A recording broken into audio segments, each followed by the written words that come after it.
वैष्णवी है कि अभी लीव कर दिया उसने? अभी है सर।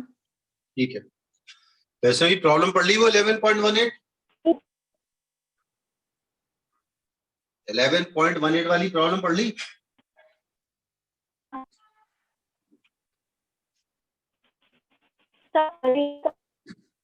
तुम्हारी साउंड जो है कम आ रही है, कट के आ रही है। देखो नेट कनेक्शन सही है तुम्हारा?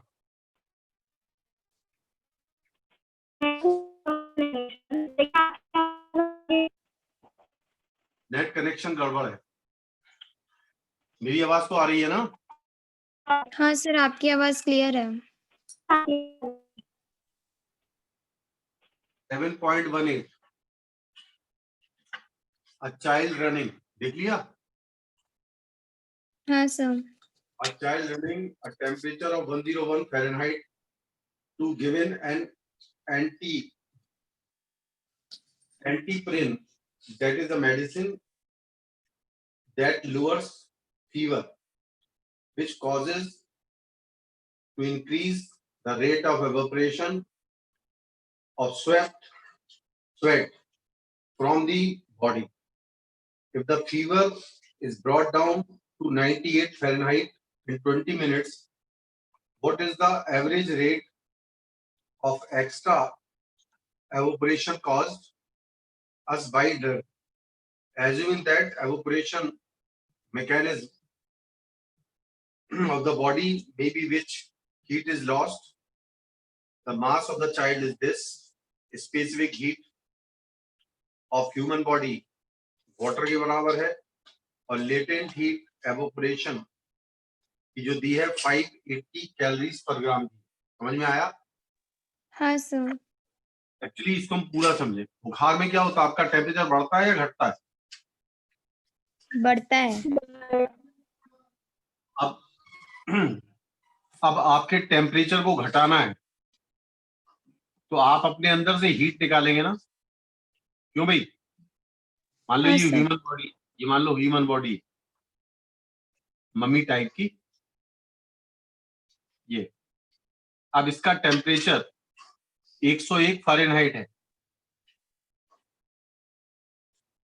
और हमारी बॉडी का नॉर्मल टेम्परेचर होता है 98 फ़ारेनहाइट, होता है ना? हाँ सर। अब इतने टेम्परेचर को यहां तक लाना है, यानी कितना कम करना है आपको टेम्परेचर फ़ारेनहाइट में? डेल्टा एफ, यानी change in temperature in Fahrenheit आपको 3 डिग्री फ़ारेनहाइट कम करना है। क्यों भाई हाँ करना है? सर।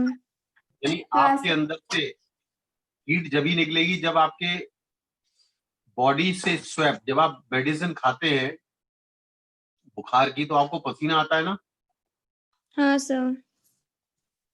बुखार आ चुका है तुम लोगों को कभी? हाँ सर। हाँ, तो बुखार आता है तो पसीना आके वो एवोपोरेट होता है। पसीने को एवोपोरेट होने के लिए हीट चाहिए ना? हाँ किसी भी सर। चीज को, वो हाँ हीट बॉडी सर। से निकलती है, वो हीट बॉडी से निकलती है। और वो हीट कहाँ से निकलती है? बॉडी से। और वो बॉडी से हीट निकल के बॉडी से। इस स्वेट को वेपोराइज करती है और हमारी बॉडी का टेम्परेचर कम होता है। समझ में आया? हाँ आया सर। कि नहीं? तो ये पसीना जो एवोपोरेट हो रहा है, मान लीजिए डेल्टा एम मास पसीने का एवोपोरेट हुआ और बॉडी का मास, ह्यूमन बॉडी का मास 30 kg दिया है। दिया कि नहीं दिया? और हाँ जो सर, उन्होंने दिया। लेटेंट हीट दी है वो 580 दी है शायद, है ना? हाँ सर। 580 कैलोरीज पर ग्राम। तो अगर हम केजी में बदले तो क्या 1000 से मल्टीप्लाई करना पड़ेगा? हाँ करना सर। पड़ेगा। ये कैलोरी में है। कितने है ये कैलोरी में? कैलोरी। 4.2 से और मल्टीप्लाई कर दो तो ये किसमें बदल गई? जूल में। नहीं बदल गई? हाँ सर, बदल गए। तो ये आ गई जूल पर केजी। आया समझ में कि नहीं आया? हाँ सर, आ गया। और स्पेसिफिक हीट ह्यूमन बॉडी की वो कह रहा है वाटर के बराबर है। वाटर की स्पेसिफिक हीट होती है 1 कैलोरी पर ग्राम, यानी 4.2 जूल। तो जूल में बदला है ना, ये इसको भी जूल में हाँ बदलना। सर। 4.2 जूल पर ग्राम, यानी इसमें थाउजेंड्स और मल्टीप्लाई कर दो, तो किसमें आ गया, जूल पर केजी पर केजी में। पर डिग्री सी। स्पेसिफिक हीट की यूनिट बता चुका हूं मैं। हाँ सर। ये किसमें है, डिग्री सेंटीग्रेड में, और चेंज इन टेम्परेचर किसमें दिया है, फ़ारेनहाइट में। बस यही खास बात इस चीज के लिए मैं तुम्हें बता रहा हूँ। एक रिलेशन मैंने बताया था, C/5 equal to F minus 32/9 बताया था ये। हाँ सर।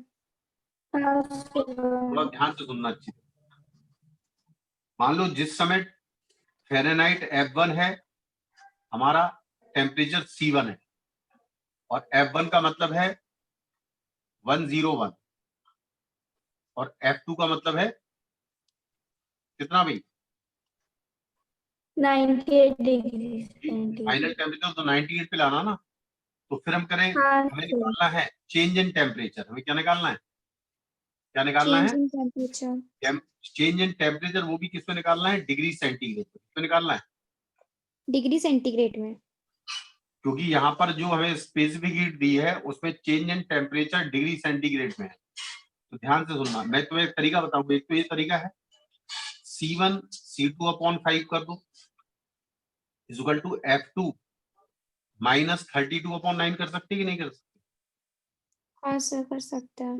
अब घटा दो जरा, तो C1 माइनस C2/5 हो जाएगा क्या, घटा रहे, अरे घटा लोगे ना, हाँ सर। तो C1 माइनस C2/5 आ गया दोनों के बीच, और यहाँ F1 माइनस F2 आएगा ना, हाँ सर। तो 32 से 32 तो गायब हो जाएगा, अपॉन 9 आया कि नहीं आया। हाँ सर। F1 माइनस F2 101 और माइनस 98, क्या 3 बचेगा, अरे बचेगा कि नहीं। बचेगा सर। F1 कितना है 101, और F2 कितना है 98, क्या डिफरेंस आया, 98। 3 आया ना, हाँ 3/9। सर। क्या ये चेंज इन टेम्परेचर है C1 माइनस C2, तो भाई ये क्या है, चेंज इन टेम्परेचर। किसमें, डिग्री सेंटीग्रेड में। तो इसको हम लिख सकते हैं डेल्टा थीटा, समझ में आया, हाँ सर।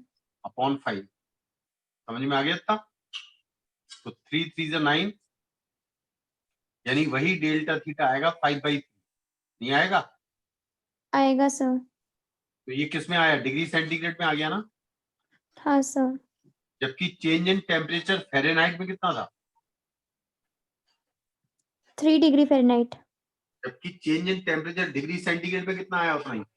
5/3 degree centigrade. समझ में आया। तो मैं एक तरीका हाँ बता रहा सर। हूँ, ऐसा करने की जगह आप ये भी कर सकते हैं, डेल्टा सी, डेल्टा सी का मतलब है change in temperature in degree centigrade, यानी delta theta in degree centigrade upon 5 equal to change in temperature in Fahrenheit upon 9। ऐसा भी कर सकते हैं, एक ही बात है।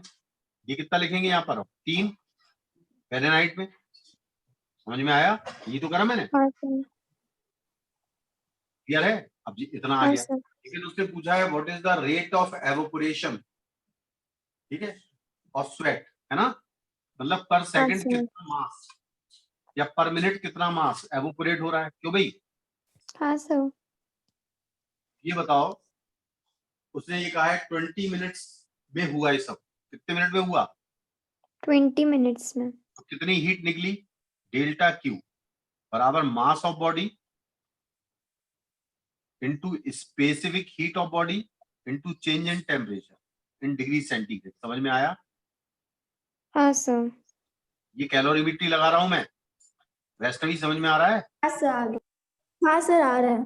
और मान लीजिए इसी हीट ने बॉडी का डेल्टा एम मास एवोपरेट कर दिया। जब एवोपरेशन आता है तो फेज चेंज होता है ना, एवोपरेशन का मतलब है लिक्विड किसमें चेंज हो रहा है, वेपर में। हाँ, तो डेल्टा एम ये वो मास है जो कि 20 मिनट्स में स्वेट का एवोपरेट हुआ, और लेटेंट हीट आएगी, क्या आएगी, latent heat of, latent heat. Latent heat fusion. Of vaporisation. Oh clear sorry, हुआ। वेपराइजेशन। हाँ सर। ये डेल्टा एम मास कितने में हुआ, कितने टाइम में हुआ है, 20 minutes. तो पर मिनट कितना हुआ वो निकालेंगे अभी अपन, है ना। हाँ सर. हेलो, तो डेल्टा एम निकालना है कि 20 मिनट में कितना हुआ। उसने पूछा है रेट, उसने डेल्टा एम नहीं पूछा बल्कि डेल्टा एम अपॉन टाइम यानी रेट ऑफ एवोपोरेशन। और एलवी कितना दिया है, कितना दिया है एलवी 580 580, calorie per नहीं gram. 580 कैलोरी, उसको पूरा चेंज किया ना मैंने जूल में, हाँ सर. वो पूरा बोला करो। 10 की पावर 3 समझ में आया।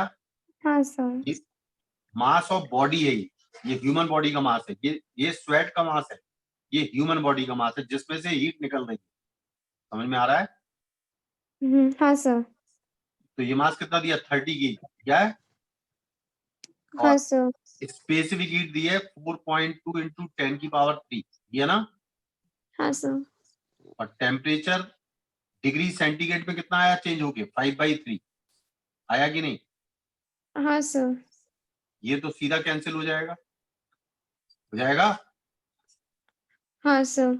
ये 10 टाइम्स जाएगा ना, 10 से एक जीरो भी उड़ जाएगा, ये हो जाएगा। हाँ. हाँ तो सर. डेल्टा एम कितना आएगा 15/58 ये आएगा ना। हाँ सर. 15/58 58. ये आएगा। हाँ सर. इतना मास कितने मिनट में, 20 मिनट में, ठीक है। हाँ अरे सर. इतना मास कितने मिनट में, 20 मिनट में। तो पर सेकंड 20 कितना होगा, minutes में. पर सेकंड कितना होगा, 20 मिनट को हम किस में कन्वर्ट कर लें, 20 मिनट को मिनट ही रहने दो, अच्छा 20 से डिवाइड कर लो। तो इतने केजी पर मिनट आ गया, नहीं समझे, अरे नहीं आया क्या। हेलो, आ गया सर. आ ये गया सर. आ डेल्टा गया. ये डेल्टा एम मास आ 20 गया. मिनट में एवोपोरेट हुआ ना, कितने मिनट में हाँ एवोपोरेट सर. हुआ। तो पर मिनट कितना हुआ, पर मिनट कितना हुआ, 20 से डिवाइड करना पड़ेगा ना। हाँ सर. तो ये 4 बार, ये 3 बार, क्यों भाई। आंसर देख हाँ रहे हैं, सर. 3 अपॉन सॉल्व करो जरा, 3/4 8 जा 32, 4 8 जा 32 और 4 5 जा 20, 20 और 3 22 32, ये केजी पर मिनट है। अगर ग्राम में बदलना है तो 3000 कर लो, नहीं समझे। हेलो, समझ गए सर. कितना आएगा ये, गलत तो नहीं हो रहा है ये? हेलो, कितना आएगा ये, हाँ सर. ज्यादा आएगा। तेरा सॉल्व तेरा सही किया, हेलो सॉल्व सही किया मैंने। अरे 30 नहीं था यहाँ, यहाँ 30 नहीं था, यहाँ 5 बचा था सिर्फ, पता। अरे 30 मैंने 3 से 10 बार, सुनो, फिर 10 से 0 से 0, यहाँ कुछ नहीं बचा था, 5 बचा था। कितना आएगा ये, हाँ सर. ध्यान दिया करो। ये 5 से यहाँ 1 बचेगा यानी 1000 ग्राम पर मिनट, नहीं समझे। यानी मैंने ये समझ तो गया केजी सर. पर मिनट है ना, ये क्या है हाँ केजी सर. पर मिनट है ना। हाँ और सर. मुझे ग्राम पर मिनट में निकालना है तो इसमें 1000 से मल्टीप्लाई कर दो, हाँ सर. 5 से कैंसिल कर दिया 4 टाइम्स, तो 1000/232 ग्राम पर मिनट।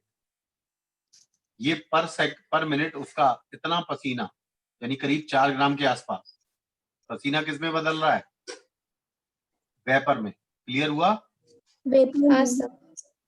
तो इसमें खास बात समझ गए आपको कैसे अपन को डिग्री सेंटीग्रेड में अगर स्पेसिफिक हीट दी है, ध्यान रखना। अगर चेंज इन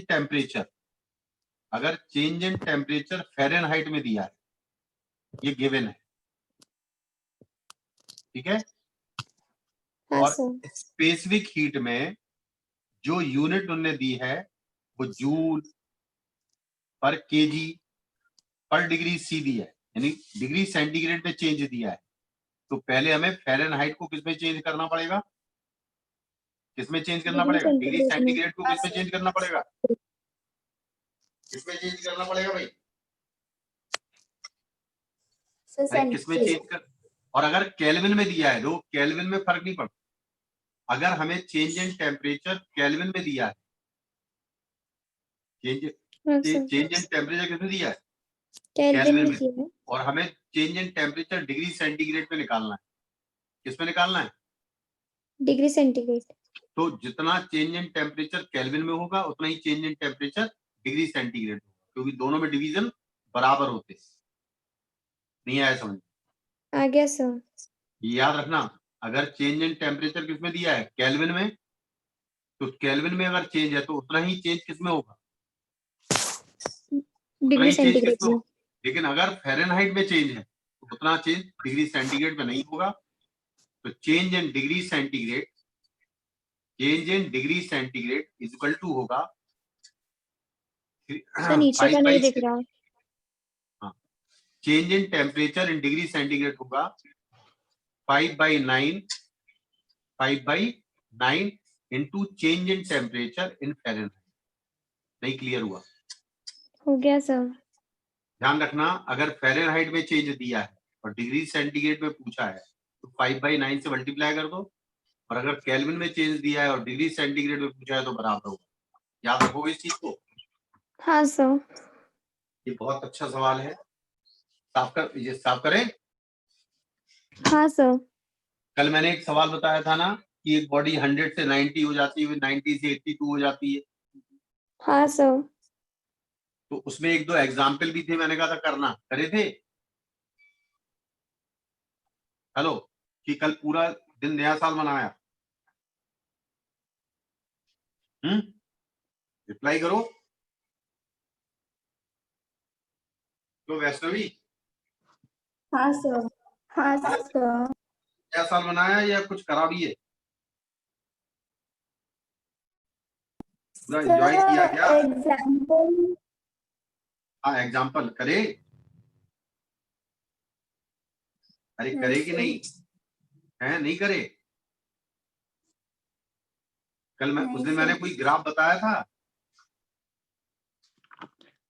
सर हम लोग ने सिर्फ अब 100 डिग्री वाला किया था, उसके बाद एक black body radiation of all wavelength किया था। एग्जाम्पल्स तो नहीं थे। नहीं, तुम्हारी किताब से एग्जाम्पल किए कि नहीं करे? मैंने कहा था कुछ जो बचे हैं, दिखाना जरा। ये अपनी किताब खोले हो ना, ये किताब है, दिख रही है किताब, यही वाली है ना तुम्हारी? हाँ सर। हाँ सर। इसमें अगर हम 11.22 पे आ जाए, किस पे आ जाए? 11.22। 11.22 पे। तो देखो ये वैसे ही है ना सवाल, तुम लोग तुम लोग बोल रहे सोल्यूशन है जैसे मैंने कराया वैसे ही है। हाँ सर। पढ़ो जरा, ऐसा ही पढ़ो क्वेश्चन। सर कौन सा? लास्ट वाला 11.22। पैन फील्ड, पैन वाला ही ना सर? 11.22 पेज नंबर निकाल लो। 397, 297, 97 पर है। 297। सर मेरी बुक अलग है लगता है। सर मैं रीड करूं? अरे एनसीईआरटी की ये बुक नहीं है ये वाली? यही है सर।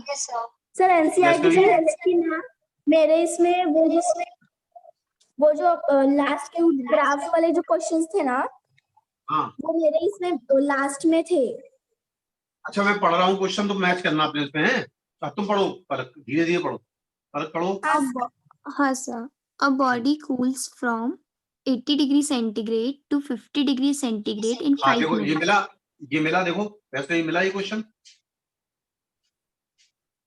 ये क्वेश्चन मिला कि नहीं मिला?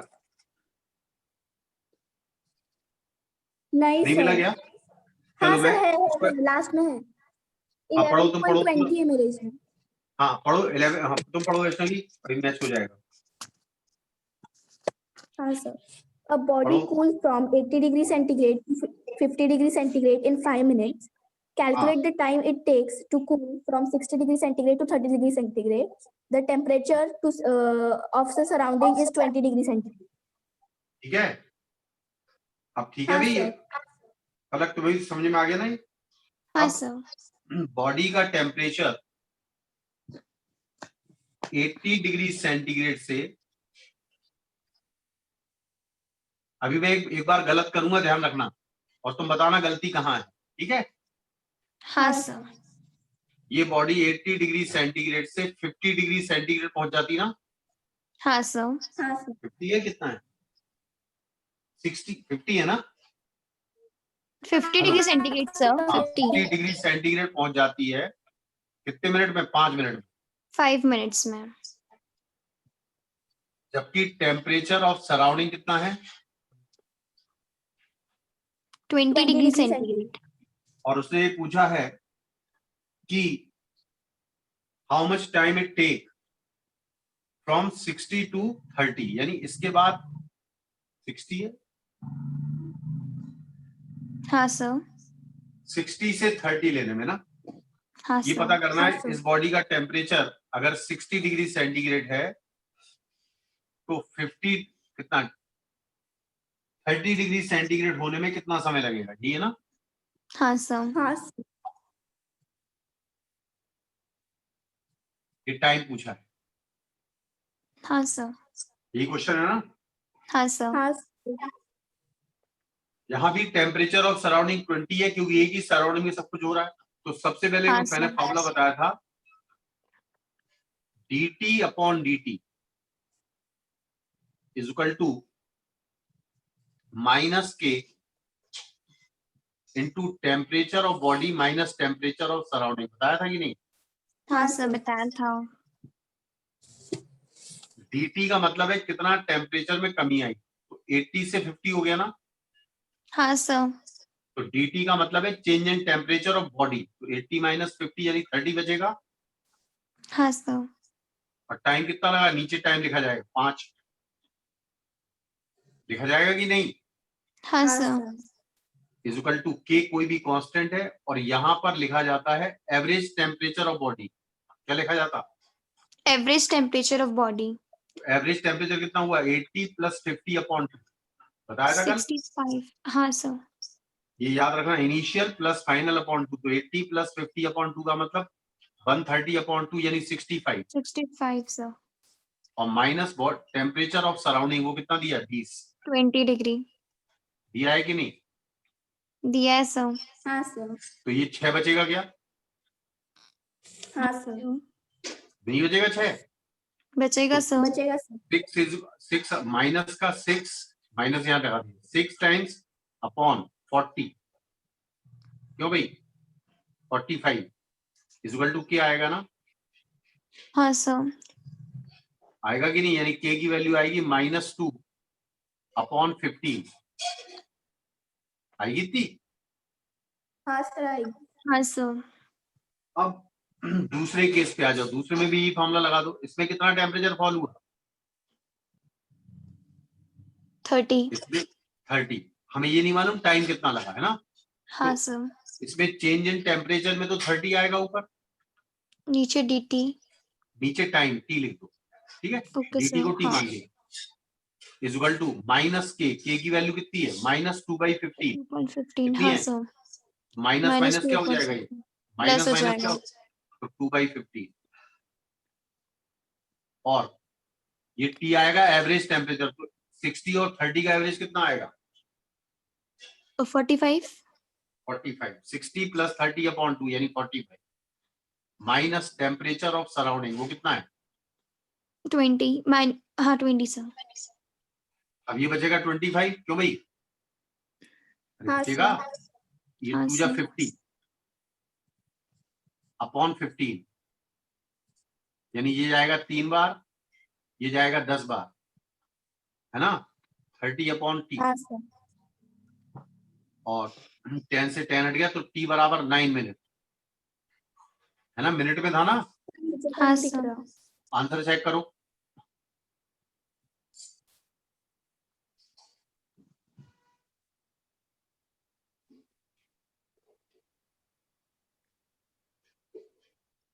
कितना आ रहा है,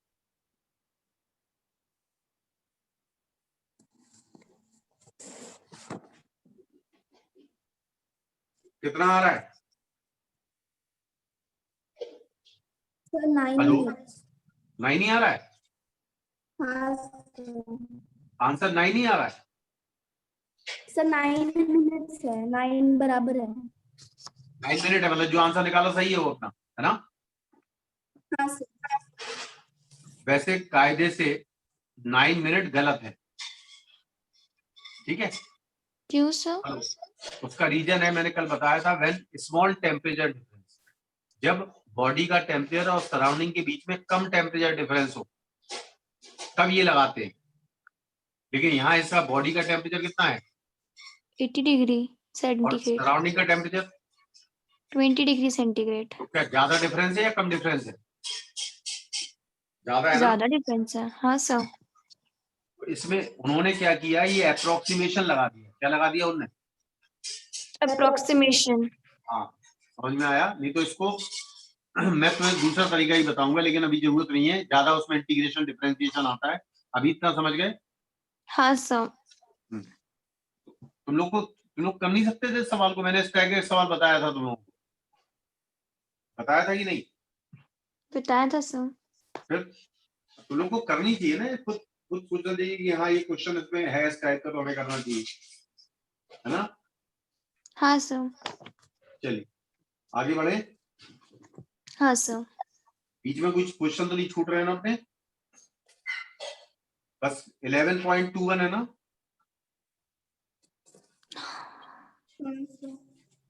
हेलो,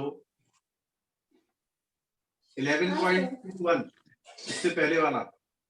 हाँ सर।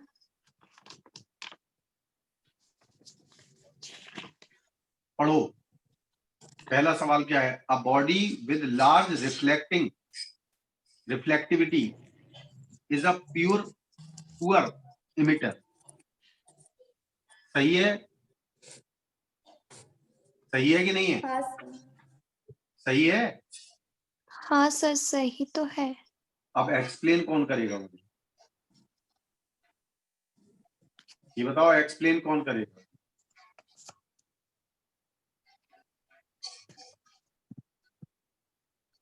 ये बताओ, एक बॉडी एमिट कब करती है रेडिएशन को?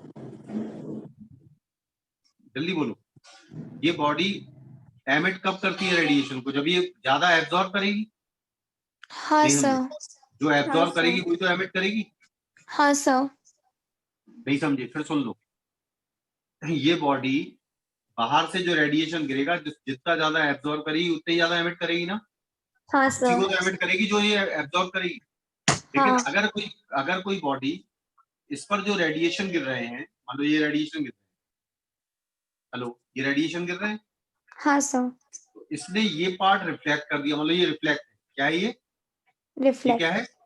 रिफ्लेक्ट। और ये है एब्जॉर्ब पार्ट। तो जितना ज्यादा एब्जॉर्ब पार्ट होगा, यानी रिफ्लेक्टिंग पार्ट जितना कम होगा। नहीं समझे? समझ गए सर। देखो, इस बॉडी पर ये रेडिएशन गिरे, इसने कुछ पार्ट तो रिफ्लेक्ट कर दिया और बाकी पार्ट क्या कर लिया? एब्जॉर्ब कर लिया। और जितना ज्यादा इसने एब्जॉर्ब किया होगा उतना ही ज्यादा एमिट किया होगा ना। हाँ सर। तो जिसने बहुत ज्यादा रिफ्लेक्ट करा है उसने कम एब्जॉर्ब किया है। हाँ सर कम एमिट भी किया है। इसका मतलब ये कम एमिट भी करेगी। हाँ सर। तो पुअर एमिटर हुआ ना ये। हाँ सर। तो क्यों वैष्णवी, समझ में आया? हाँ सर, आ गया। मतलब मेन चीज क्या है, इस पे जो रेडिएशन गिरे इसने मोस्टली तो रिफ्लेक्ट ही कर दिया। अब हाँ कुछ सर। पार्ट एब्जॉर्ब किया, जितना पार्ट उसने एब्जॉर्ब किया उतना ही एमिट करेगी ना। तो कम इसने हाँ सर। एब्जॉर्ब किया तो कम एमिट करेगी ना। हाँ सर। तो पुअर एमिटर हुआ ना ये। हाँ सर। तो ब्लैक बॉडी अच्छा एमिटर है हाँ या सर। पुअर एमिटर है black body? Poor emitter. Poor अरे एमिटर। भैया, ब्लैक बॉडी तो सारे ही एब्जॉर्ब कर लेती है। हाँ सर गुड एमिटर है। क्यों वैष्णवी? हाँ सर। मैंने क्या लिखवाया था ब्लैक बॉडी?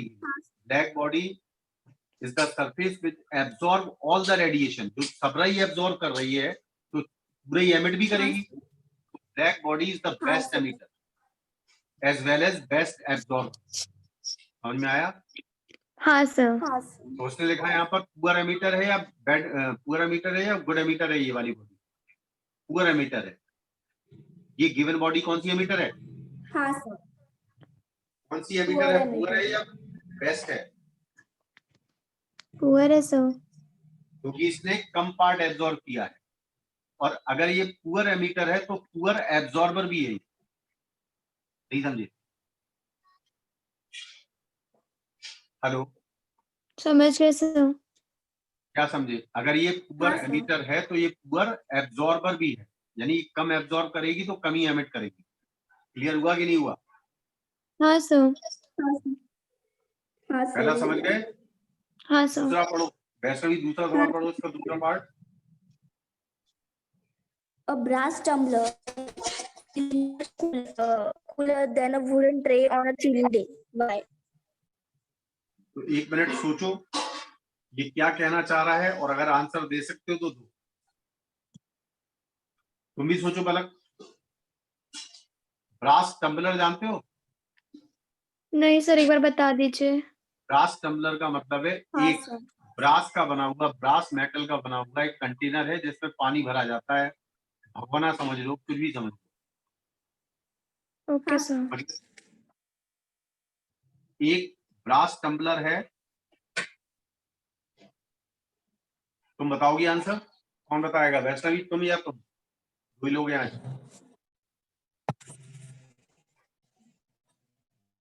क्योंकि वो ब्रास एब्जॉर्ब करता है, इसलिए मतलब वुडन ज्यादा वुड एब्जॉर्ब नहीं करता, मतलब ये तुम ये बताओ, एक इसलिए चीज मे सोचो, बी। एक चीज सोचो। एक प्लेट है मेटल की। Hello, hello. हाँ सर। हाँ, एक सर। मेटल की प्लेट है, मान लो ये प्लेट है मेटल की, और इसी साइज की एक लकड़ी की प्लेट है, बिल्कुल सेम। हाँ सर। इन दोनों प्लेट को तुमने रात में जाके छत पे रख दिया, ठीक है? हाँ सर। हाँ, सर। अब तुम सुबह जाके दोनों पे हाथ रखो, एक घुट पे हाथ रखो, दूसरा हाथ मेटल प्लेट मेटल की। वाली तरफ, ठीक है? हाँ सर। क्या दोनों बराबर ठंडी लगेंगी या मेटल की ज्यादा नहीं ठंडी सर, लगेगी? मेटल की ज्यादा ठंडी होगी। मेटल की ज्यादा ठंडी क्यों लग रही? क्या मेटल का टेम्परेचर और वुड का टेम्परेचर अलग अलग है? नो, दोनों ही नहीं छत सर। पर पड़ी, दोनों ही छत पर पड़ी रही ना। हाँ सर। तो, हाँ, तो सर। दोनों का टेम्परेचर एटमॉस्फेयर के बराबर है ना। हाँ सर। नहीं हाँ, समझ। सर। मान लीजिए ये मेटल की प्लेट है, किसकी प्लेट है ये? मेटल की। बिल्कुल आइडेंटिकल प्लेट वुड की है कि नहीं है भाई? हाँ सर है। हाँ और सर। दोनों में ही थर्मोमीटर लगा रखे हैं आपने। दोनों में क्या लगा रखे? थर्मामीटर। अब दोनों ही अगर थर्मामीटर। रात भर छत पर पड़ी रही तो दोनों में टेम्परेचर जो आएगा थर्मोमीटर पे सेम आएगा ना, हाँ सर। कि नहीं आएगा? आएगा हाँ, सर। सर। अब तुमने, सर सेम आएगा। हाँ, तुमने अपने हाथ से इस वाली बॉडी को टच किया और अपने हाथ से इसको टच किया, ये मेटल की है और ये वुड की है, और तुम कह रहे हैं कि मेटल वाली फील्स कोल्डर, ज्यादा ठंडी लग रही है। हाँ सर। क्यों लग रही है? उसका रीजन है कि अगर ये बहुत जल्दी हमारी बॉडी से हीट खुद खींच लेगी तो हमें ठंडा लगेगी ना। कोई बॉडी हाँ ठंडी कब सर, लगती है? जब कोई हीट बॉडी ठंडी इवेपोरेट हो कब लगती है? जाती जब है। हमारे हाथ से हीट उसमें ट्रांसफर हो, ठीक है ना? हाँ सर। तो इसका हाँ, मतलब सर। हमारे हाथ से तेजी से हीट मेटल में जा रही है, क्योंकि मेटल बेस्ट कंडक्टर है, मेटल गुड कंडक्टर है हीट का। हाँ सर। जबकि वुड कैसा कंडक्टर है? Bad conductor. Bad conductor. हमारे हीट, हमारे हाथ से हीट बहुत स्लो रेट से जाएगी। बात समझे? क्लियर हाँ है? सर। तो जब इसका मतलब है it feels colder, metal piece या brass tumbler feels colder because the conductivity of brass tumbler is higher than wood. बोलो हाँ या ना? हाँ सर। नहीं आया समझ में? आ गया सर। और अगर मान लो मई जून की गर्मी पड़ रही है और मेटल की प्लेट रखी है ऊपर और वुड की प्लेट रखी है, तो किसको किसको अच्छा फील करोगे? वुड को उठाना फील करोगे अच्छा या मेटल को? wood wood को को sir, sir. क्योंकि मेटल हमारे हाथ में उतनी तेजी से हीट ट्रांसफर करेगा, क्योंकि मेटल क्या है? मेटल Good क्या है? Good conductor of conductor, good heat है. conductor, समझ गए? गुड इज हाँ not a sir. Good conductor, good is bad conductor, therefore हाँ transfer sir. of heat in case of wood is lesser than that of metal. नहीं समझ में आया? आ गया sir. even both are at same temperature, जबकि दोनों किस पर है, Same temperature पर. लेकिन हमें गर्म कौन ज्यादा लग रहा है? मेटल का, हाँ sir. समझ गए? और या ठंडा कौन ज्यादा लग रहा है? मेटल का, क्योंकि जिस समय ठंडा वो- है वो हमारे हाथ से हीट खींच रहा है, और जिस समय गर्म है तो हमारे हाथ को हीट दे रहा है तेजी से। क्लियर हुआ? हाँ sir. समझ में आ रहा है कि नहीं आ रहा है? आ रहा है sir. sir. पलक तुम पढ़ो तीसरा सवाल। हाँ sir. An optical pyrometer for measuring high temperatures calibrated for an ideal black body radiation gives too low a value for a temperature of a red hot iron piece in an open but gives a correct value for the temperature when the same piece is in the furnace. देखो, actually pyrometer क्या होता है? Pyrometer is use to measure the temperature, higher temperature. किसको measure करने का काम आता है? High temperature. अब सोचना जरा, तुम घर पर बल्ब जलाते हो, हाँ sir. रात को जलाते हो या दिन में? रात को sir, रात को. रात। कुछ ऐसे बल्ब हैं जो आपके लॉन में लगे हैं, हाँ sir, अगर तुम दिन में जलाओ, अगर उसको दिन में जलाओ तो क्या होगा? उसकी रोशनी ज्यादा होगी या कम? कम sir, कम होगी sir. सही है ना? क्योंकि सन के जो रेडिएशंस हैं उसका भी कोई टेम्परेचर है, और इस फिलामेंट का भी कोई टेम्परेचर है कि नहीं? हाँ sir. अगर मान लो सन के रेडिएशन का टेम्परेचर और फिलामेंट का टेम्परेचर बराबर हो जाए, नहीं समझे? हेलो? हाँ sir, अगर जो सन से रेडिएशन आ रहे हैं उसका टेम्परेचर अगर फिलामेंट के टेम्परेचर के बराबर हो जाए तो ये इनविजिबल हो जाएगा। क्या हो जाएगा ये? Invisible.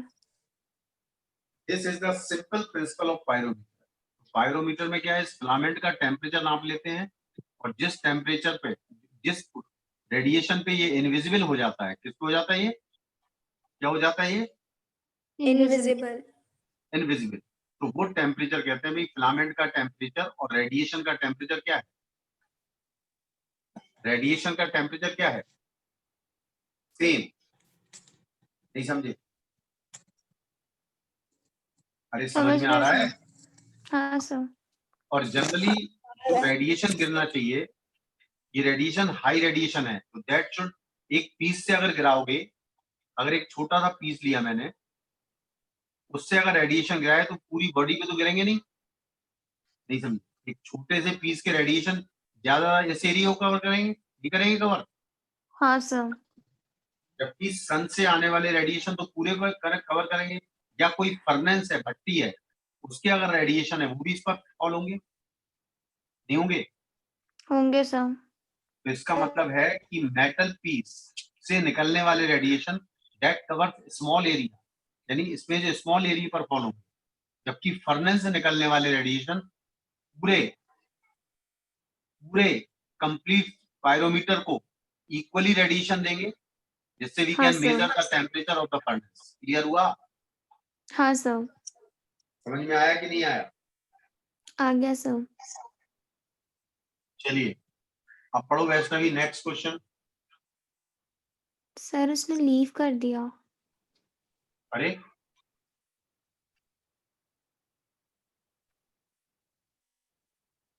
एक मिनट वेट कर लें। हाँ sir.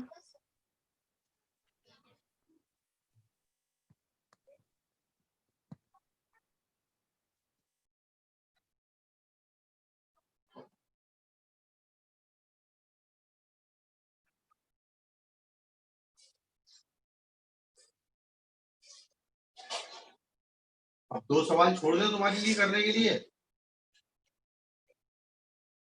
हेलो,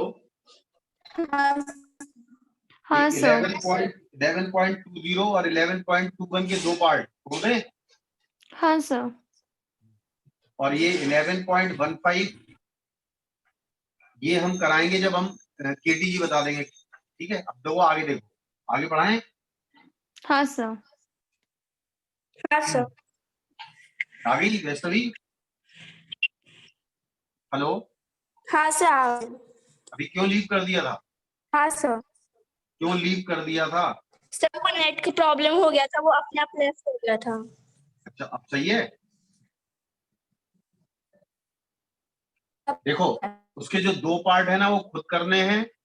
11 पॉइंट समथिंग, उसके पहले वाला 1819 खुद करना है, और बाकी बचे हुए दो सवाल जब पढ़ाऊंगा जब केटीजी बता दूंगा। अब देखिए, अब रेडिएशन का रिमेनिंग पार्ट आज करेंगे। ये है, ये लॉ है वीन्स डिस्प्लेसमेंट लॉ।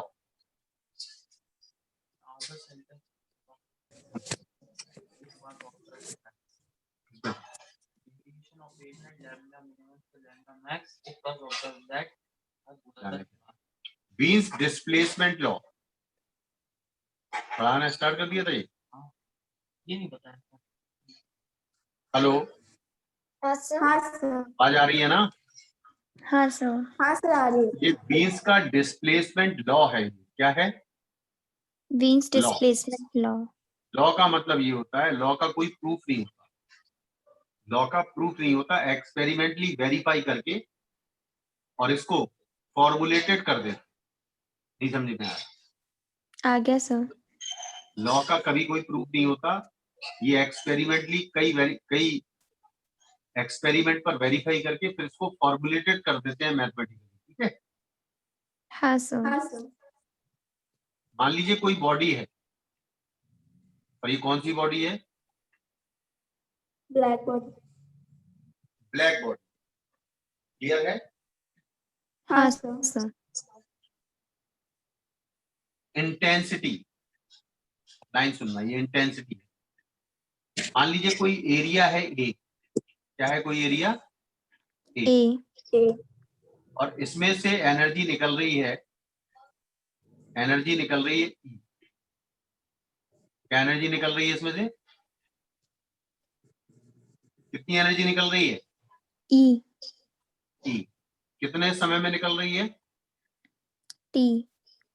तो इंटेंसिटी कहलाती है amount of energy passing through unit area per unit time. नहीं समझ में आया? यानी टोटल अमाउंट एनर्जी का कितना निकला? टोटल अमाउंट एनर्जी का कितना निकला? ई बाय ए। टोटल अमाउंट एनर्जी का ई निकला। कितने समय में हाँ निकला? सर। टी। कितने समय में निकला? कितने एरिया से निकला? ए। तो पर यूनिट एरिया से कितना निकला? ई बाई ए। अरे ए हाँ एरिया से सर। ई निकला, तो एक यूनिट एरिया से कितना निकला? ई बाई ए। इतने हाँ समय सर। में निकला, तो एक सेकंड में कितना निकला? उस टाइम से ई डिवाइड कर लो। बाय। समझ में आया? हाँ सर। एनर्जी की यूनिट क्या होती है? जूल। जूल। टाइम की यूनिट सेकेंड। सेकंड। और एरिया की यूनिट? Metre square. आ रहा है समझ में वैष्णवी? हाँ सर, आ रहा है। तो इसकी यूनिट क्या हुई? एनर्जी की यू जूल, एरिया की मीटर स्क्वायर, और टाइम की सेकंड। बोलो हाँ या ना? हाँ हाँ सर। सर। और जूल पर सेकंड ये कहलाती है पावर। इसकी यूनिट होती है वॉट। क्या होती है इसकी यूनिट? वॉट। वॉट। तो इंटेंसिटी की यूनिट क्या आ जाएगी? वॉट। पर वॉट मीटर स्क्वायर। पर मीटर स्क्वायर। समझ में आया? हाँ सर। एक लाइन लिख लो, वीन्स डिस्प्लेसमेंट लॉ में एक सब हेडिंग डाल दो, इंटेंसिटी। इंटेंसिटी डाल दी। हाँ सर। इंटेंसिटी को डिफाइन कर रहे हैं, द अमाउंट ऑफ एनर्जी, और ब्रैकेट में लिखना फॉर रेडी। देखो, here radiation, here radiant energy. जो एनर्जी लिखना, इसके आगे क्या लिखोगे? क्या लिखोगे? Radiant energy. लिख ली? हाँ सर। क्लोज कर दो bracket.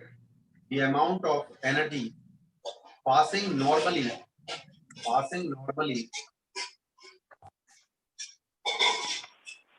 through a unit surface, यानी एरिया 1 ले लो, through a unit surface in unit time time is called the intensity of radiation। समझ में आया? हाँ सर, क्लियर हुआ? अरे क्लियर हुआ कि नहीं हुआ? हो गया सर। अब ध्यान से सुनना। अब ये कौन सी बॉडी है? Black body. और सरफेस का टेम्परेचर T मान लिया, तो क्या ये अपने अंदर से रेडिएशन निकाल रही होगी? हाँ सर, नहीं निकाल रही होगी? निकाल रही होगी। और ये रेडिएशन होंगे हर वेवलेंथ, यानी हर तरह के रेडिएशन होंगे। नहीं समझ में आ रहा? Black body emit all types of radiation. समझ में आया? हाँ सर, कि ब्लैक बॉडी क्या कर रही है? हर तरह के रेडिएशन एमिट कर रही है। एमिट कर रही है। और जो रेडिएशन होते हैं उसकी जो एनर्जी होती है वो इनवर्सली प्रोपोर्शनल टू वेवलेंथ होती है। नहीं समझे? वेवलेंथ समझते हैं आप? हेलो? हाँ सर। जो एनर्जी होती है वेव की, हर वेव की एक वेवलेंथ होती है। हर वेव की क्या होती है? वेवलेंथ होती है। वेवलेंथ होती है। और जितनी ज्यादा वेवलेंथ होगी एनर्जी उतनी ही कम होगी। कम होगी। हाँ सर। अब ये क्या है? ऑल वेवलेंथ है इसके अंदर। क्यों भाई? हाँ हेलो? ऑल वेवलेंथ है कि नहीं है? क्योंकि ब्लैक बॉडी हर हाँ, वेवलेंथ सर, को एमिट करती है। ये जो रेडिएशन निकल रहे हैं इसमें हर तरह की वेवलेंथ है। हाँ सर। अब अपन ने क्या किया कि एक एरिया लिया और इस एरिया को 1 ले लिया। इस एरिया को क्या ले लिया? 1। 1। और टाइम को भी 1 ले लिया, 1 सेकंड में। नहीं समझ में आ रहा? आ रहा है सर। यानी ये जो रेडिएशन निकल रहे हैं इसमें हर तरह की वेवलेंथ है। वो वेवलेंथ इस एरिया से पास हो रही है, यानी हर वेवलेंथ की इंटेंसिटी है ना? हाँ सर, अरे हर वेवलेंथ की इंटेंसिटी है ना? नहीं समझे? समझ गया सर। तो उन्होंने क्या किया कि इंटेंसिटी वर्सेस लैम्डा का ग्राफ बनाया। नहीं समझे? अब हर तरह की वेवलेंथ प्रेजेंट है। क्यों भाई? हाँ सर। हर तरह की वेवलेंथ प्रेजेंट है। क्लियर हुआ? हाँ सर। हाँ सर हुआ। नहीं आ रहा समझ? आ रहा है कि आ नहीं आ गया। रहा है? तो उसने आ ये रहा है। देखा कि किसी पर्टिकुलर वेवलेंथ, मैंने बॉडी का टेम्परेचर कितना रखा है? ब्लैक बॉडी का T। ब्लैक बॉडी का टेम्परेचर कितना रखा है? T रखा है ना? T। हाँ सर। और हाँ इसमें सर। हर तरह की वेवलेंथ प्रेजेंट है। हर तरह की, देखो हर तरह की वेवलेंथ है कि नहीं है? है सर। यहाँ भी है, हाँ यहाँ भी, सर। हर तरह की वेवलेंथ। लेकिन किसी पर्टिकुलर वेवलेंथ की इंटेंसिटी हाई है। किसी पर्टिकुलर वेवलेंथ की इंटेंसिटी क्या है? सबसे ज्यादा है कि नहीं है? हाई है। हाँ नहीं समझे? सर। अरे समझे कि नहीं समझे? समझ गया सर। समझ गया सर। और उसने कहा अगर मैं टेम्परेचर को चेंज करूं, यानी टेम्परेचर को अगर कम करूं, तो ग्राफ जो है वो ऐसे शिफ्ट हो जाता सर ग्राफ नीचे का थोड़ा दिख भी रहा है। है। लो, अब दिख रहा? हाँ सर। हाँ सर दिख रहा है। मान लो ये बॉडी, अब ये बॉडी का टेम्परेचर T1 था। मान लो बॉडी का टेम्परेचर कितना था? ये T1। और अब नया टेम्परेचर कितना कर दिया? कितना कर दिया? T2। T2। तो उस समय आपको यहां पर इंटेंसिटी मैक्सिमम मिली ना, कि नहीं मिली? हाँ सर। और T2 की हाँ वैल्यू, सर। T2 की वैल्यू T1 से कम है। यानी जो जिस समय ये आपका पहला लैम्डा है, यहाँ पर लैम्डा मिनिमम 1 है। तो भाई हेलो, यहाँ पर हाँ लैम्डा सर। मिनिमम 2। समझ में आ रहा है? हाँ हाँ सर। सर आ रहा है। तो जब टेम्परेचर ऑफ ब्लैक बॉडी बढ़ाते हैं तो मैक्सिमम इंटेंसिटी वाली वेवलेंथ शॉर्ट की तरफ शिफ्ट हो जाती है, यानी टेम्परेचर को बढ़ाएंगे तो ये लैम्डा m2 किसकी जगह आ जाएगा, किसकी जगह आ जाएगा? अरे टेम्परेचर को T2 से बढ़ा के T1 कर दिया ना, हाँ हाँ सर। सर। तो जिस पर इंटेंसिटी मैक्सिमम थी वो मैक्सिमम पॉइंट पीछे की तरफ शिफ्ट हो गया ना, हाँ हाँ सर। सर। यानी वेवलेंथ कम हो गई ना। हाँ सर। अभी मैं लिखवाऊंगा टेम्परेचर को, ये समझ में आया कि नहीं आया? आ गया सर। तो लिखिएगा, ये बना लिया सब,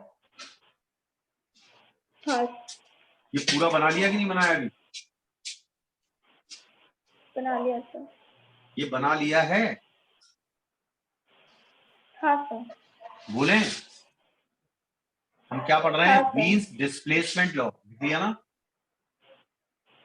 हाँ सर। देखो मीन्स का डिस्प्लेसमेंट लॉ, यहां पर चाहो तो आप ई लैम्डा भी लिख सकते हो। अभी बताऊंगा ई लैम्डा क्या है, अभी बताऊंगा मैं, है ना? क्योंकि देखो हाँ सर। अगर तुम, मैंने बताया intensity I is equal to E upon A into T, बताया ना भैया? हाँ सर। हाँ सर। मैंने ए को भी बन लिया देखो, और टी को भी बन लिया, लिया। हाँ सर यह। तो आई क्या ई के बराबर हो गया? हाँ सर। अरे हो गया कि नहीं? क्या इंटेंसिटी एनर्जी के बराबर नहीं हो गई? हाँ सर हो गई। बोले आगे बोले, हाँ सर। तो लिखिएगा ई लैम्डा क्या है, ई लैम्डा के बारे में लिख लो, ई लैम्डा लिखो, spectral adhesive energy, spectral adhesive emission energy per unit wavelength range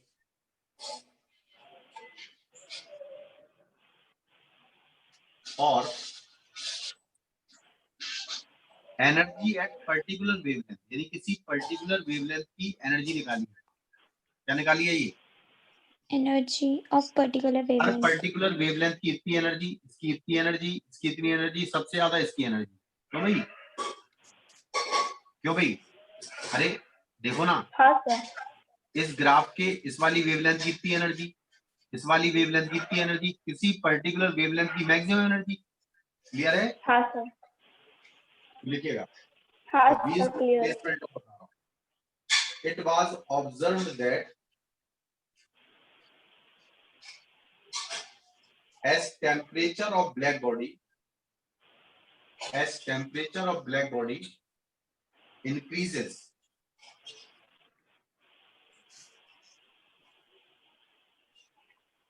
the wavelength corresponding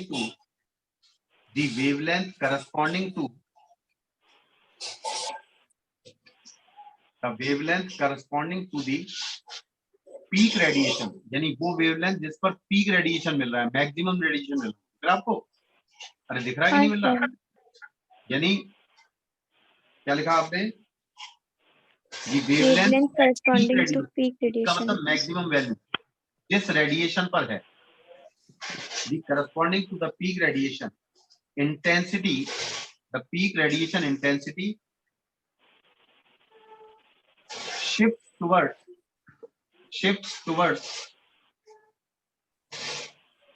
lower side, नहीं समझे? shifts towards lower side. देखो अगर आपने टेम्परेचर को बढ़ाया तो जिस पर पीक वैल्यू मिल रही थी वो वेवलेंथ क्या लोअर साइड की तरफ शिफ्ट हो गई कि नहीं हो गई?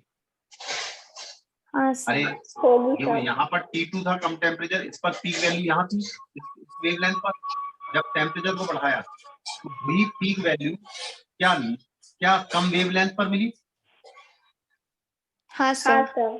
तो इसका मतलब है कि जो वेवलेंथ है that will eight which the peak intensity is obtained, यानी पीक वैल्यू जिस रेडिएशन में मिल रही है, जिस वेवलेंथ की मिल रही है वो लोअर साइड की तरफ शिफ्ट हो जाएगी। क्लियर हुआ कि नहीं हुआ? हाँ सर हो गया। उसने ये कहा, साफ करें? हाँ सर। हाँ sir.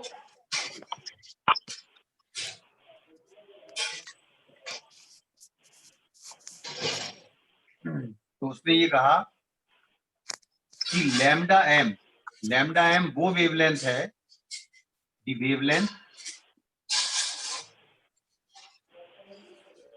at which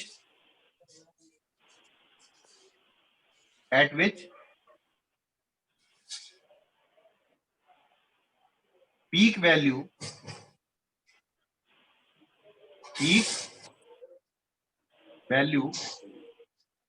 of radiation, ठीक है, peak value of Radiation. radiation from black body Black body. obtained या receive, ठीक है, क्लियर हुआ। हाँ सर। और इनटू टी किसमें है, temperature of the surface of black body, आप लिखना absolute temperature of the surface of black body, lambda M into T, लिख लिया। हाँ सर। क्या लिखा आपने टी के आगे, absolute temperature of the surface of black body, लिख लिया, लिख लिया। हाँ सर। हाँ सर। इक्वल टू कांस्टेंट होता है ये, इसको कहते हैं स्मॉल बी, ये लॉ है बीन्स का, इक्वल टू बी, बी कहलाता है बीन्स कांस्टेंट, बी क्या कहलाता है, बीज कांस्टेंट।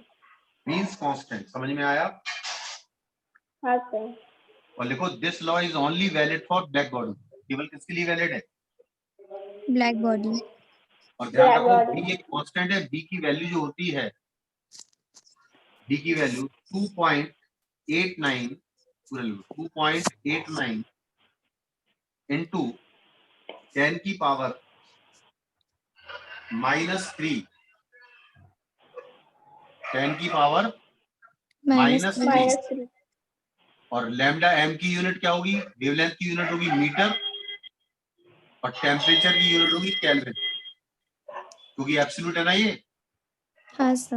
हाँ सर। इसकी यूनिट क्या आ जाएगी, मीटर केल्विन, क्या आ जाएगी इसकी यूनिट, Meter Kelvin. समझ में आया। This meter law is only Kelvin. Valid for, हाँ सर।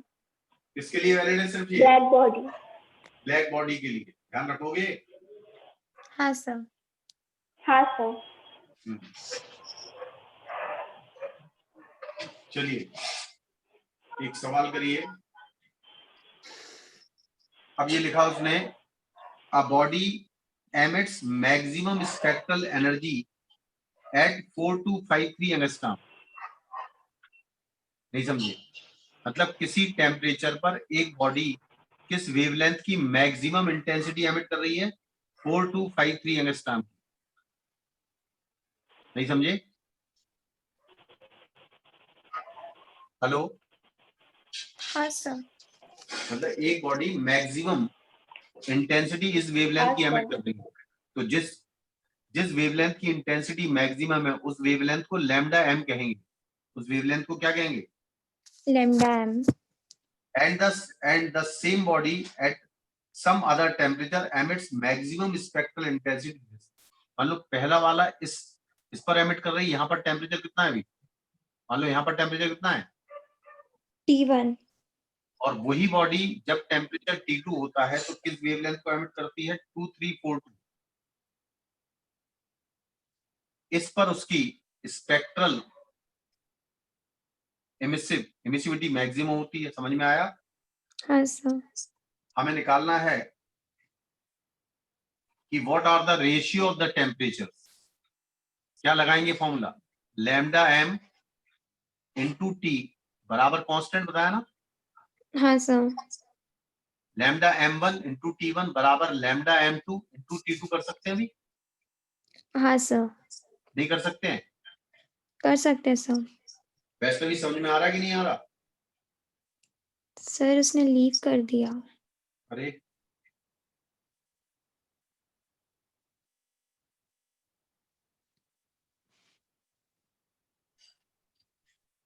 चलो, तो क्या रेशियो निकाल सकते हो आप T1/T2, हाँ सर।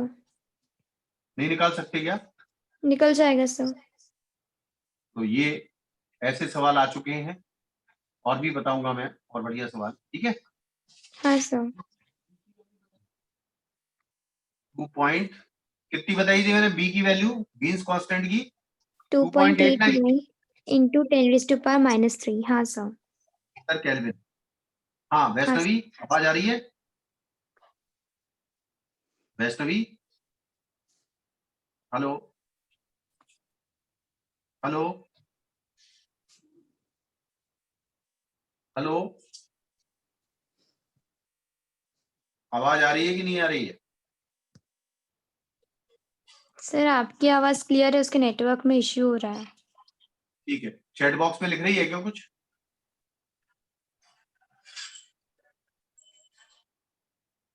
चैट बॉक्स में से कुछ लिखा है क्या? नहीं लिखा है? माइक में गड़बड़ होगा ना। चलो एक काम करते हैं, आज की क्लास ओवर करते हैं, आज की क्लास ओवर करते हैं और कल इसको पूरा कर लेंगे रेडिएशन को, फिर थर्मोडायनेमिक्स स्टार्ट करेंगे। ठीक है, हाँ sir. Kinetic theory of gases से स्टार्ट करेंगे। ठीक है हाँ सर। सब